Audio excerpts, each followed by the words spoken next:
The Raufoss Mk 211 is a .50 caliber, 12.7 x 99 mm NATO, multipurpose anti-materiel high-explosive incendiary/armor-piercing ammunition projectile produced by Nammo, Nordic Ammunition Group, a Norwegian/Finnish military industry manufacturer of ammunition, under the model name NM140MP. It is commonly referred to as simply multipurpose or Raufoss, which refers to Nammo's original parent company, Raufoss Ammunisjonsfabrikker, ammunition factory, in Raufoss, Norway, established in 1896. The Mk211 name comes from the nomenclature Mk211 Mod 0 used by the U.S. military for this round. The multipurpose name is based on the projectile having an armor-piercing, tungsten core, an explosive, and an incendiary component, thus making it capable of penetrating lightly armored targets and causing damage to personnel inside the target after penetration.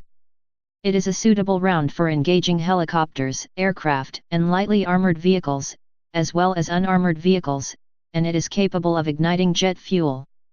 The Mk211 has about the same destructive power as a standard 20 mm round against such targets. The Mk211 is a very popular .50 caliber sniper round used in the Barrett M82 rifle and other .50 BMG rifles.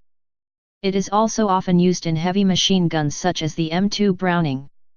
Due to its popularity, several U.S. arms manufacturers produce the round under license from Nammo Raufoss as.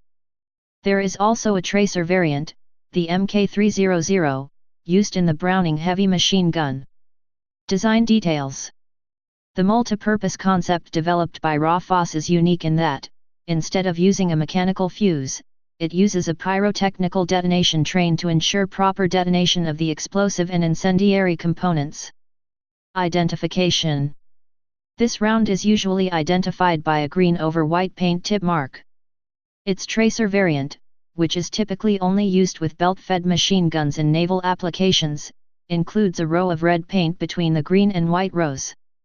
The head stamp on the casing will not help to identify the round as Raufoss. Common head stamps are used, and only designate the location and year of final assembly of the completed round. Head stamps in general will read as, but are not limited to HXP89, WCC94, LC01, TW4, or FN91. The 2 or 3 letter prefix, HXP, WCC, LC, TW, or FN, designates the place of assembly. The 2-digit suffix numbers specify the production year. Twin Cities, TW, uses only a single digit, i.e. 4 would be 1974, 1984, 1994, 2004 and so on.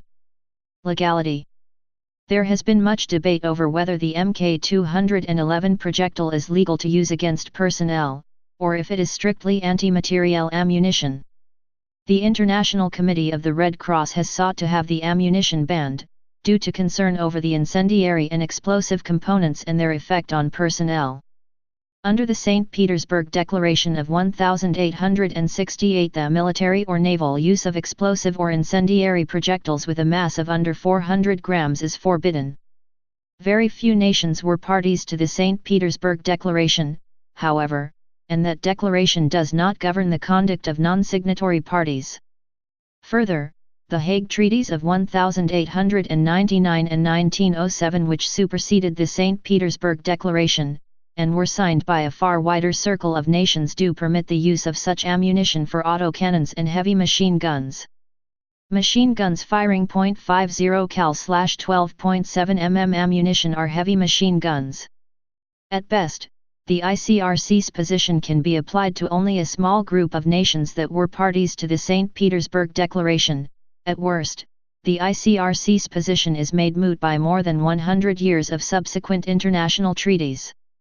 Trials conducted by Forsvarsforskningsinstitutet, Norwegian Defence Research Establishment, have concluded that the ammunition most likely does not have an unlawful effect if unintentionally used against personnel, as the round will have penetrated the body and exited on the other side before the explosive and incendiary components of the round are initiated.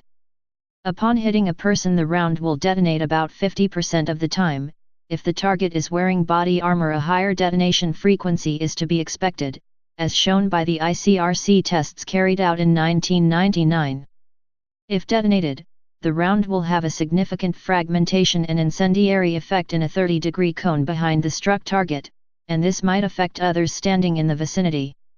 The distance the round will travel from ignition to detonation is 30-40 cm, so if the target is hit at very specific angles, the round may still be inside the target at the time of detonation.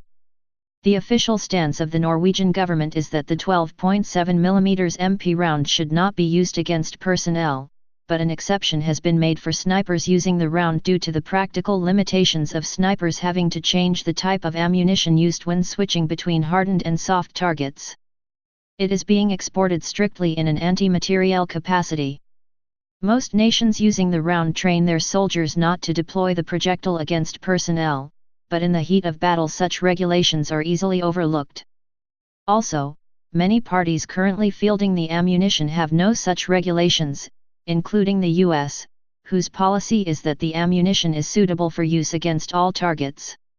Please subscribe and thanks for watching.